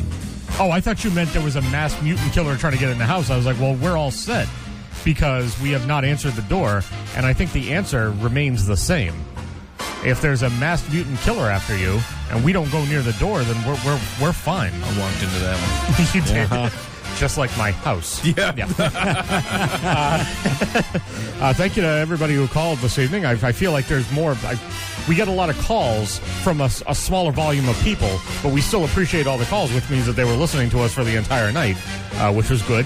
The one thing that's great about the 20th century, or the 21st century, I should say, and social media and all those other things is that you can see things pretty much instantaneously, which means that I can see if we have any new likes on our Facebook page, and we don't. So I kind of asked Jared to help broker that deal. Well, I don't know. And I don't know what's happening. I think they're more focused on getting it done. Fine, but once it's done, can you please like the Facebook page is all we're asking you for. I mean, Jared was a little concerned after the last phone call that he received. He was a little nervous. He was sweating a little bit. But it all turned out fine. All of it turned out okay. They're going to be outside with knives. Here's your Facebook like. Oh, cool. If I start hearing that in the stairwell, I'm just going the other way. That's basically all it is. So the goal here is that we're going to be on every Saturday night. I won't be here next Saturday. Oh, you're not here next Saturday? Nope. Oh, well, thanks for telling me. So the goal is that Steve and I are going to be here next Saturday, and we're all going to be here every Saturday of the semester following. With the exception, of course, of October 15th, which is the Alumni Takeover Reunion. We're not going to be here for that. I might be here in the afternoon for like an hour or so, but I haven't seen a schedule on that yet, which seems to be a running theme. So I'm not going to be too concerned. I'll figure it out as it comes, but in the meantime, you're stuck with us as long as nobody else kind of gobbles up the spot. So there you go. Not to end the night on a somber, depressing note, but is there any updates on the breaking news that just came out? No, it's stuck at 25 injured. So if anybody who doesn't know what's going on, apparently there was a bomb that got detonated in New York City. Yeah, two of them. One in New Jersey and one in. The one in New Jersey was a pipe bomb. It failed. It didn't explode. Oh, okay. But it was still. But there were two separate incidents, regardless. Exactly. Yeah. At the same time, which is suspicious. Mm-hmm. 25 injured in New York. Where in New York City was it? Was Chelsea. It okay. So it wasn't like a Times Square, Manhattan type of deal or anything like that. Well, Chelsea's in Manhattan. Yeah, that's true. Oh, that's true too. Yeah. Yeah. Well, there you go. So obviously, I was going to say we'll keep an eye on that, but we won't because we're going home. Yeah. But your local news outlets will keep an eye on that, so we'll keep an eye on them. And I might listen to the news going home instead of Mr. Cooper. Well, maybe Mr. Cooper. No, I think he's pre-recorded. Of course he is. I was going to say maybe he'll have something on, and no, he won't. No, he's not a professional like the Saturday Night Soundtrack. No, absolutely not. I think tonight's show has proven, by the way, that this is the programming that everybody wants. Yes. On a Saturday. I think that there's pretty much. And now that we, potentially we could have an in with someone who's quote close to the institution, Mm-hmm. That might pull some weight and be like, listen, I don't want the tick or I don't want any ridiculousness. All I want is this program. Because they helped me out, and that my kid's going to be named Saturday Night Soundtrack, and thank you. Yes. Or that one guy who's like, don't you dare play Motorhead ever again before 9 o'clock. Hey, now did he volunteer the information that he didn't care for the Motorhead selection, or did you ask him about it? It was kind of like inflected. He read into it as he usually does. Oh, I see. I mean, it might How much as a tip do you want? $30? No way. What do you think is fair? Maybe he came to the conclusion that, like you said, he said it wasn't for everybody. Mm-hmm. So that's fine. And we got the Motorhead on, and then we get everybody else's stuff on, so all of that was fine. Steve's happy because he doesn't have to go to work tomorrow. Yes. Yay. Exactly. And so next week, do you have? So this is going to be a rude awakening for you, actually, because there's now been 2 weeks in a row where you've done this program and you haven't had to get up in the morning exactly to go to work. I always know when Steve is up in the morning because he always sends us a link of some sort at 4:02 a.m. Yes. And any day when I see a link or some sort of message or anything like that from Steve at 4:02 a.m., I go, oh, Steve's working today. Uh-huh. But it was good that you got out at 1:30, and would have been better if you had. I know. Somebody had told. I would have come. Yeah. Exactly. No problem. It's the weirdest thing, though. I got home and I didn't feel like I had to wait too long to come to the show. And then I realized, well, last Saturday I was off. Right. So I was kind of waiting all day. Now, next weekend, do you have to work on Saturday and Sunday? Definitely Saturday. Sunday, I don't know yet. I haven't looked at that. Oh, that's right, because of the way the schedule works. So maybe they'll just... I know. I can't have 3 in a row off. Right. So I will be working next Sunday. I was kind of hoping for you. I was going to say maybe this is a trend that they got going on. They're like, you know what? We know that this guy is too important to the Saturday night soundtrack. Let's not schedule him on Sundays. Let's just schedule him. Let's just schedule him on Saturday mornings and then just call it a day. And then everything will be fine. Yeah. But we make do. And when you do have to work the next day, well, you're just a machine anyway. Yeah. Because I don't know how you do this until 11 o'clock at night. Drive home. Granted, you tear out of the parking lot, but then drive home and then get up at 3:30 the next morning. I just don't understand. I don't know how it works. Going to close it out with one last song. And following the trend of tonight, I want to dedicate this one to Tom. The song called Lucky Man. There you go. That's Emerson, Lake and Palmer. You stopped listening a while ago. Excellent choice. Well, I'm dedicating it to his spirit then. How's that? 91.5 WBIM Bridgewater. Saturday night soundtrack. We will be back next week. We'll see you then. Bye. He had white horses